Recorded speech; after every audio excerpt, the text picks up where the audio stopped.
this video, we will cover the first chapter of World of Warcraft's new animated series Legacies. If you have not watched the original video in full, we have it linked in the description. Feel free to come back as we break down the story and see what major hints it is giving us for the future of Warcraft. Don't forget to like and subscribe, and come, take a seat by the fire. The first part of the story is reminding us that the dragon aspects we have come to know are not how they always were.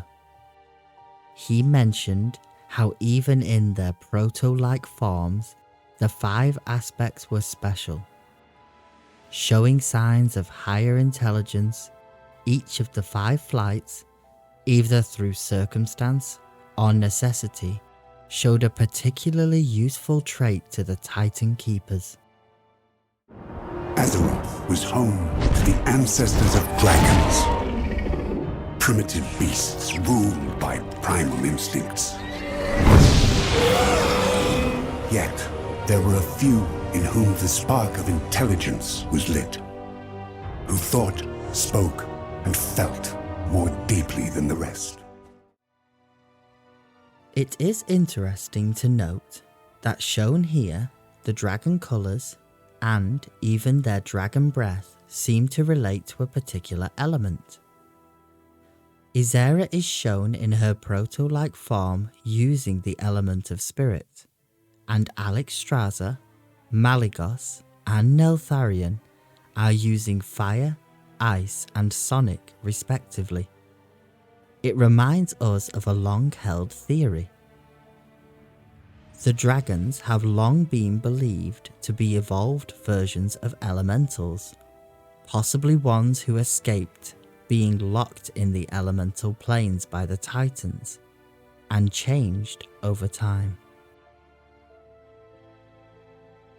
One last point to mention on the nature of the dragon's elemental heritage is why we never really get to see the bronze dragonflight in their proto form using magic. This has been left out of this animated short, as well as other media posted by the art team lately. That is because we believe they wish to reveal at a later date that the bronze element is actually death or decay. What is time magic but the death of memory? Next we see Galakrond, the Leviathan as they call him. He is as monstrous as ever, and while they do convey how much of a danger he was, they leave a lot of information out. How did he grow to such an enormous size, and why did he want to devour everything? There arose the monster, Galakrond.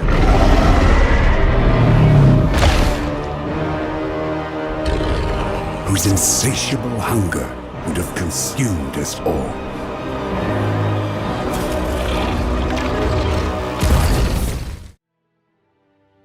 Firstly, as we know from the recent lorebook reveals, Galakrond's transformation began by drinking water that was infected by the blood of the old god Yogg-Saron.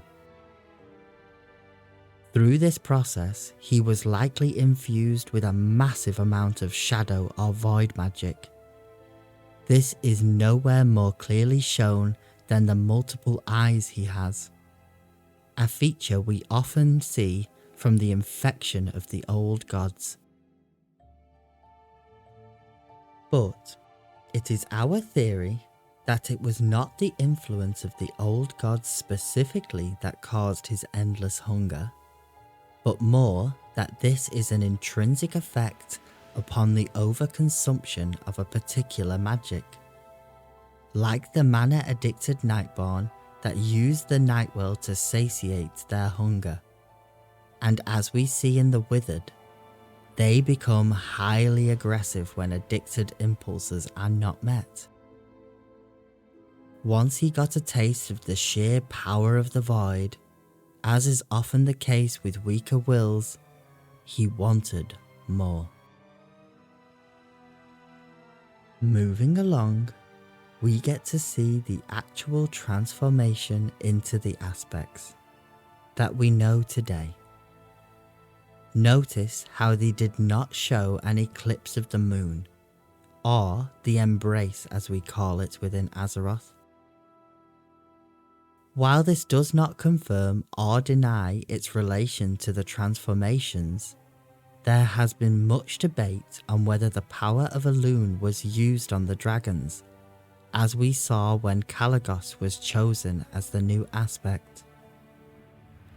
We are of the belief that this is mostly just an old legend at this point.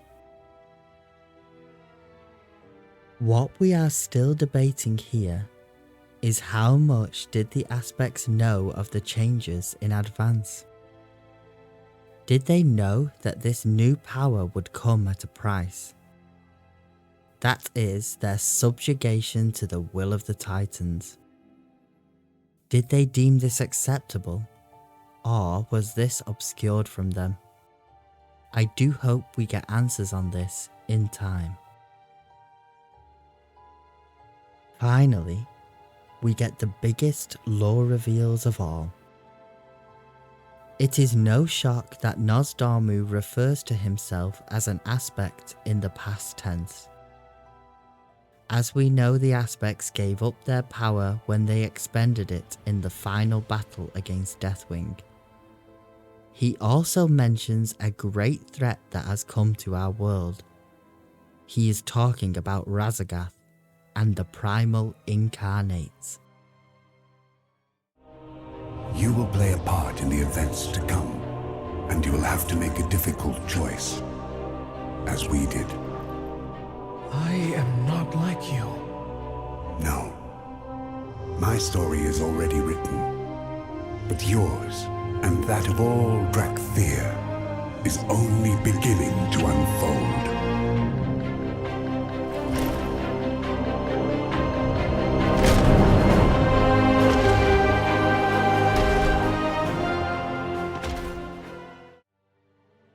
These are dragons that refused the gift of the Titans, and also refused to swear fealty to them.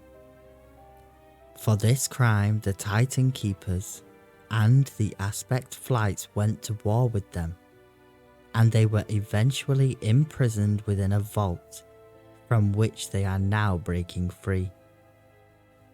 Whether or not you agree with such a fate, they are a threat to us now.